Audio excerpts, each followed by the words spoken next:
Day 12 of the Seattle Seahawks training camp saw the return of Mike.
What do we got?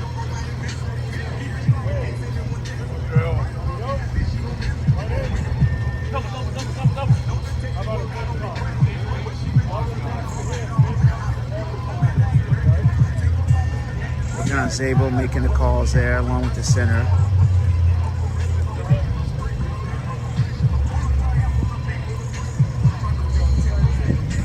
See Bradford and Lucas in there.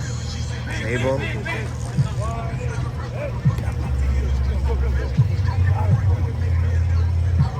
And Cross.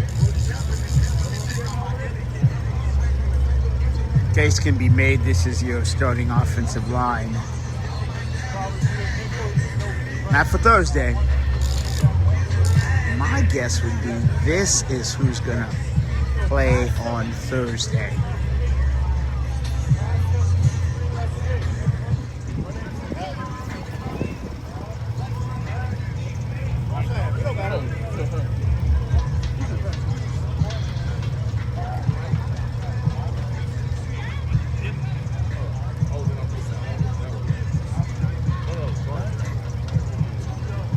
I look for Moranges to be the starting center on Thursday.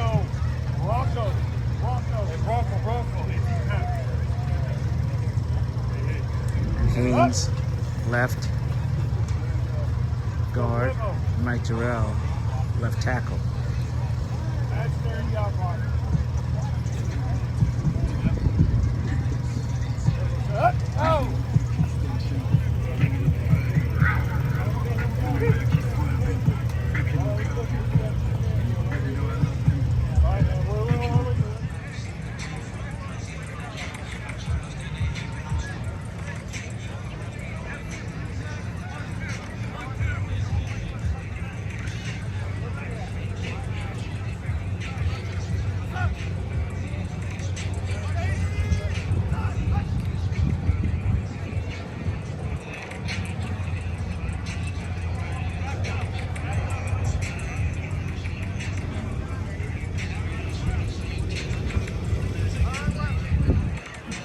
Recording you.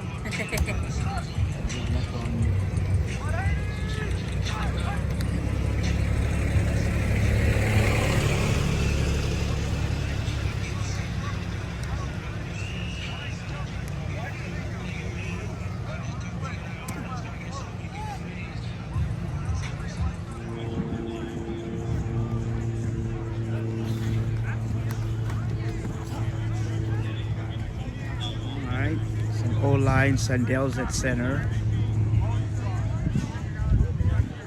I think if you notice, Holani's not practicing today. Came late, but didn't see him with his helmet. That's always a way you can tell if a player's not practice. If they don't come out here with the helmet, that is a definite sign. All right, so there we go. I think this is Marengas again.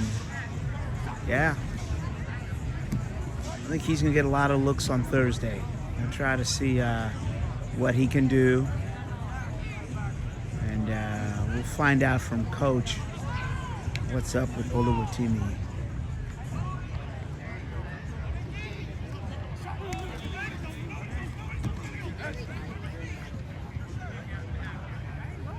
Yep, you see Zabel working on, that's that wide zone that you hear about. So that ability to snap, and Zabel, the right guard, to get out on the right side. We'll see it again. This time they're now coming this way.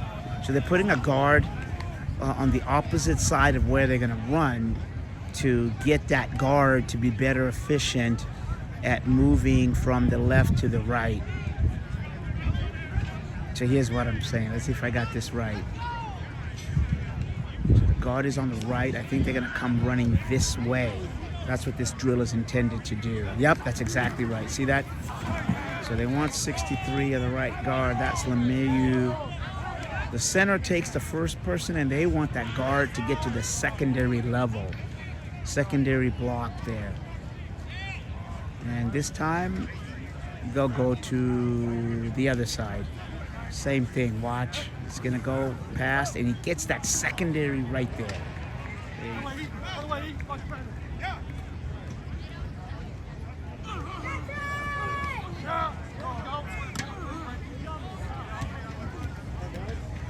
This is an interesting drill here where the quarterback, they'll pass to different receivers, 2 quarterbacks at a time.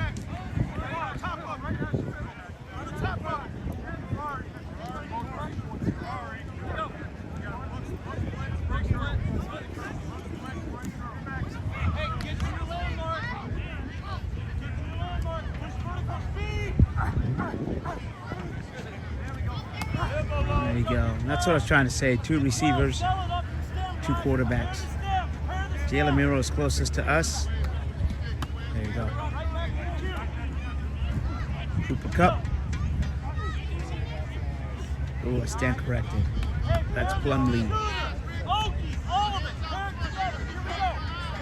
The idea is to dig here and make that turn. All right, check this with the Njigba. Oh. See, and he's showing him a little leadership there. And you've heard about Jackson Smith being more, Smith-Njigba, I should say, as a leader, but he's showing some of the younger guys. Some position that's still going. We'll see if it's younger guys. I think we'll get some good reps. We'll see Gray initially, Elijah, will play. So all those young guys, they need experience and reps too. Specifically from Jalen. Keep doing what he's doing. You don't have to reinvent quarterback play. Just do all the things that you've been trained to do. Go let it rip. Be decisive and be the quarterback, the person that we drafted you to be, and that he's coming out there every day. I think you guys see it. There's a lot of progress, a lot of things to be excited about, and there's a lot of things we want to work on too. So I can't wait. I can't wait to watch it. I can't wait to watch Drew play. You could name any one of the 90 guys that will go out there or could go out there, and there's something that fires you up about seeing that person go out for the first time and see what they go do. It wasn't necessarily they were going after me. It's just that I'm guarding one of the best receivers in the league, which is Jackson. And of course, they're going to try to get him the ball, and it's my job to prevent him from getting the ball. So, other than that, I was just doing my job, protecting the deep ball, and that's what I did. So, everything, the man, it's like he got faster. A lot of people think he was a person that just can play in a slot, but that was just a misconception about what people would say. They never really watched his game because the guy got releases, he got great hands, and he can get yards after catch. He real smooth, he run like water. Honestly, I feel like it's been going well. I've just been trying to be a great teammate. I've been just trying to get better every day, trying to find something better to get better at each day. And then just being a great team. All right. Talking with George Holani, and George, I know we talked earlier in training camp, and that was more about you kind of getting acclimatized to what's going on with the training camp. Preseason game a few days away. What does that present for you? Just continue to stay prepared, ready to go. We've been working all off season, from OTAs, mandatory mini camp now to training camp. We've been continuing to get reps, and the team is real excited. We're ready to go show everyone what we're about. And how excited are you just to see somebody with a different uniform across from you? Oh yeah, I'm really excited. Can't wait. We're going against each other every day. There's always a lot of scraps out there. Everybody's always fighting and stuff, but it's finally good to finally go against another team and just take it out all on them. And since we last talked, you've gotten a lot of reps with the ones and third down there. How does that feel for you? Just staying ready. You never know when your number is going to get called, but when my number gets called, I'm going to go out there and do my job. Best ability for the team. How do you stay grounded without making your opportunity bigger than it is? Just taking it one play at a time. Focusing on what's in front of me, and just going out there and having that mentality. And then for you, in terms of what has improved in how you're running, is it the reading of the holes or any of that improved, or that's just understanding more of the blocking and the goal of what we're trying to get done in play. We're not out there just running plays just to run plays. There's little details behind every play, and everybody has a job, and we're going out there and executing to the best of our ability. So, George, when you're understanding that the intent of the play and you're recognizing, are you able to play faster? Is that the end result of that then? In terms of yeah, it does. The game does slow down a bit. It gets, you're able to break down defenses. I'll say, getting the reps and continuing to work and finding different ways to get better. Going against different fronts, getting different looks on a run play. Those are all those reps in practice help a lot for sure. And then would you say you're a dual all-purpose back? I know you can say yes, but I mean in terms of catching, running, and blocking, how important is it to have all of those three assets to your game? Oh yeah, I can do it all, for sure. All right, thanks a lot. Yes, sir. I appreciate you, man. I really do. Early snap days. Some days we come out, we're really taking it to the defense. They come back, they respond, and we respond. So we just keep going and climbing up that ladder. So it's a good thing to see. How comfortable are you getting with the outside stuff? As comfortable as I can at this point. It's just an idea of stacking reps and continuing to get as much work in as possible. All right, so there you go. You saw some B-roll, and you heard from Abe Lucas, Mike Macdonald himself, and also Reek Woolen. And in terms of Mike Macdonald, he said yesterday that he missed practice because of a family matter. Family's okay, but he had attended to something, so that's taken care of, and all attention is on Thursday's preseason game, which Mike Macdonald said most of the rookies will play, the starters won't play. But he said, look, we're not going to take all 22 players out of there, but most of the starters will not play. He did say that next week a lot of the starters, most of them, will play against the Kansas City Chiefs, because that's something that the Chiefs do. They play their starters in the preseason. So he said that would be a good test for all of his starters, so you really get a glimpse of where the team is going next week when the Seahawks take on the Kansas City Chiefs. Now, as far as today, I'm going to go through some injuries for you today. Tyrese Knight did not practice because of a knee issue.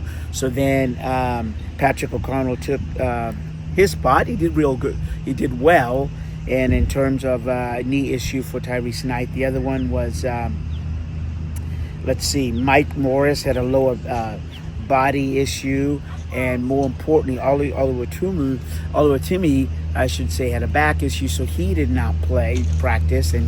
So that means Jalen Sandell took a lot of the reps at center with the ones, and also Christian Haynes rotated a little bit, and Mike called it, the offensive line right now is like It's like an amoeba. So a lot of interchanging, playing going on. But I think Thursday's game, you begin to see what the backups kind of look like. And that'll give you a glimpse of where, of what they're looking for. That is the coaching staff, and who they're hoping will step up, who they believe in. It's a great opportunity for a lot of the players to really show the coaching staff that they are ready. And that's for the practice itself. Nick Emenwari, again showed that, he is all that he has been advertised, and so he'll be a good one to watch on Thursday. Jackson Smith-Njigba had a couple really good catches. He's having another good camp. He had a nice one over here in the 15 where he was just sliding in, slid down and got the ball from Sam Donaldson, who I think today had his best professional-like practice. That is, it was, professional, and he was clinical. He made the passes he needed to do.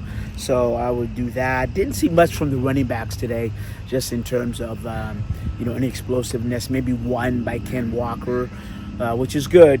Because again, I did see him stretching on the side though, so between us, I don't know, but again, he did make a couple good runs, For this team to do well, they need a healthy Ken Walker, and I know Zach Charbonnet is there, but you need Ken Walker as your one back there. And other than that,